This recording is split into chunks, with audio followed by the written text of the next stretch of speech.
Condensation from the book How to Win Friends and Influence People by Dale Carnegie. Copyright 2010, BN Publishing. Online at www.bnpublishing.net.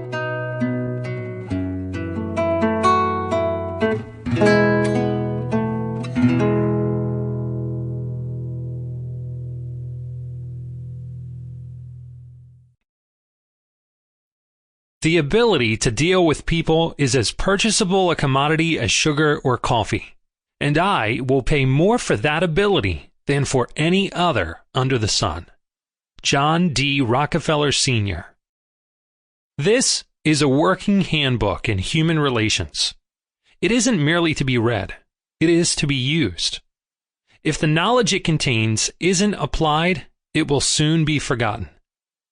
Why not listen to it before you have that difficult interview? Why not review it before you dictate that touchy letter? Why not listen to it every time you're tempted to criticize or complain or talk about what you want?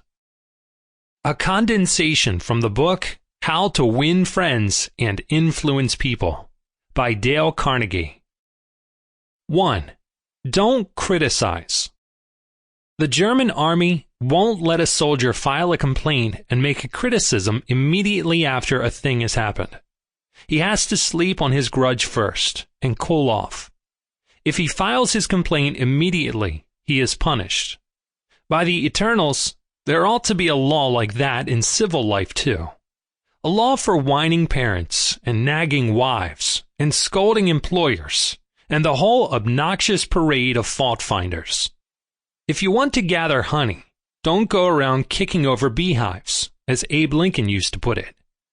The late John Wanamaker once confessed, "I learned 30 years ago that it is foolish to scold. I have enough trouble overcoming my own limitations without fretting over the fact that God has not seen fit to distribute evenly the gift of intelligence." Wanamaker learned this lesson early. But I, personally, had to live in this old world for a third of a century before it even began to dawn upon me that 99 times out of 100, no man ever criticizes himself for anything, no matter how wrong he may be. When dealing with people, let us remember that we are not dealing with creatures of logic. We are dealing with beings of emotion, human beings bristling with prejudices and motivated by pride and vanity. Criticism is futile because it puts a man on the defensive and usually makes him strive to justify himself, no matter how wrong he may be. Criticism is dangerous because it wounds a man's precious pride, hurts his sense of importance, and arouses his resentment.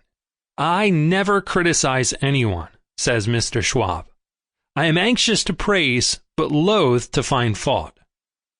Do you know someone you would like to change and regulate and improve? Good, that is fine. Why not begin on yourself? From a purely selfish standpoint, that is a lot more profitable than trying to improve others, and a lot less dangerous. It will probably take from now until Christmas to perfect yourself. You can then have a nice long rest over the holidays and devote the new year to criticizing other people. But perfect yourself first. Don't complain about the snow on your neighbor's roof, says Confucius, when your own doorstep is unclean. Any fool can criticize, condemn, and complain, and most fools do. But it takes character and self-control to be understanding and forgiving. A great man shows his greatness, said Carlyle, by the way he treats little men. When Mrs. Lincoln condemned the Southerners during the Civil War, Lincoln, with malice towards none and charity for all, said to her, "Don't criticize them. They are just what we would be under similar circumstances.